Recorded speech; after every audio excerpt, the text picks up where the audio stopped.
Hey guys, I'm Nathan from Arms and Armor. Today I want to talk to you about the difference between boar spears or hunting spears and fighting spears. Stay tuned.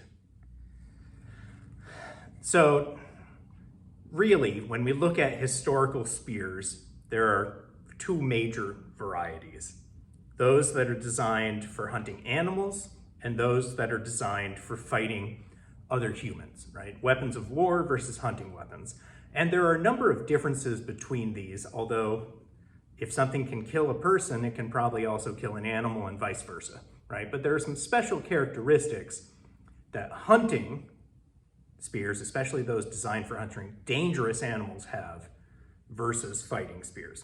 So the first thing I want to show you is this spearhead from the Oakeshott Institute Collection. This is probably late Roman. It's made of iron, although it could also be 1,000 years later than that, frankly. There's no context, and they stayed more or less the same for a really long time. Really, there were similar things in use right up, through the lances of that were in use during, say, the Raj in India, right up through the 1800s.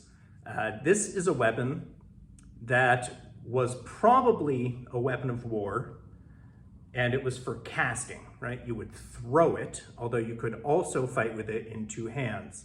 You can see that the shaft is about 3/4 of an inch in diameter, which means that it's relatively light, and it's not something that you're going to be, whacking someone with. It doesn't really have the structure for that. Instead, it's for poking and throwing. In fact, it's very similar to our Celtic spear. Boy, I wonder why these look so similar, right? We just called it Celtic because whatever. It's a very common spear type. And we have this one set on a pole that's about 5 feet long. That's the same diameter as that historical spear would have been. So this is a spear that you might have had, say, 3 of them, and you could throw them. You could also thrust with them. Say if you had a shield, right? You could fight like this. Very common fighting weapon from, ancient Greece to the Maasai in Africa to, Ireland to Germany to wherever, right? This is a highly functional, very common weapon that is clearly mostly for throwing. We also have spears that are mostly not for throwing. So this is the spearhead of our, let's take off this glove here, of our Norseman spear. So it's a copy of an early Viking artifact. You see that it is quite thick. It comes out to a vicious point. This one is hardened steel the way we make it. The highest prestige ones in period probably had a hardened steel edge and an iron core. The socket on this is meant to go on a shaft that's 1.25 inches wide. So it is it's like a quarterstaff, right? 6 feet tall with this spearhead on the end. This is a fighting spear, right? This is designed to penetrate the human body, to go through clothing and potentially chain mail armor. It can be used in both hands. It's not mostly for throwing. You can throw it, but this head weighs, I'd say a pound. And a pound at the end of a 6-foot pole feels a lot heavier. You're not going to throw it, 60, 70 feet or anything like that, but you could throw it, at relatively close range, and it would be quite destructive. Now, this one is our discontinued Frederick V spear, and it's what we'd call a lugged spear or a winged spear, right? So we used to make this one for a long time. It is a downscaled copy of the spear of Frederick V that's in a museum.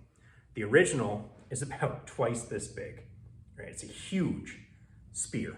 And it is probably a hunting spear because of its massive size. So if you imagine this 50% larger in every direction, so that it would have a 2-inch shaft with these big lugs on it, these are probably meant to stop an animal from running up it. However, winged spears that are this size are probably fighting spears, right? And they allow you to parry and to control your opponent's weapon. It's one of the reasons we stopped making this one, is it was a bit of a combination of historical things. So we're going to be making some other winged spears in future that are even more accurate to the historical dimensions of these things. And you can see this example that's in the Metropolitan Museum that I was looking at recently when I was there. That thing is huge. It's 18 inches long and it is over 1 inch thick. It's not for throwing, and it's probably not for combat.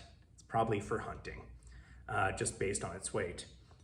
Now we also have a new boar spear that we are going to be offering that's based on an original. This is part of the initial mock-up prototype of it. And this thing is as wide as my hand, and it is 3/4 of an inch thick back here with a significant hollow grind. You can see on the blade coming down to these very fine edges with this hexagonal socket that is going to fit onto a hexagonal pole that'll be almost 2 inches wide. This is definitely a hunting spear, not a weapon of war. And in fact, this is going to have a little swivel brace on the side that runs 90 degrees to the blade, which I'll show you some examples of those. This is for hunting dangerous game like boars, and it's designed to make them bleed out as quickly as possible, right? It's something that you're mostly holding downward instead of upward. It's quite heavy, and the socket, or the lance, the stick, the shaft, is thicker at the intersection with the head than it is out at the end. And this makes sense because of the way it was going to be used.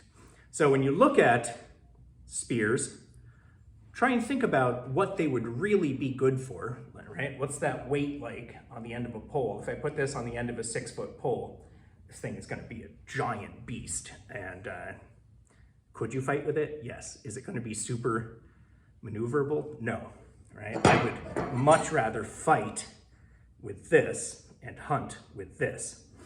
This thing is going to go straight through a wild boar into the ground underneath it, and the thing may not even slow down, quite frankly.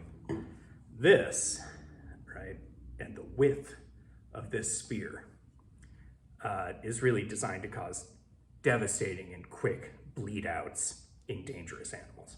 So, hope you learned something.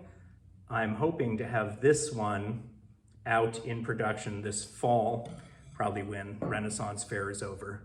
So keep your eyes open for this cool product. Thank you.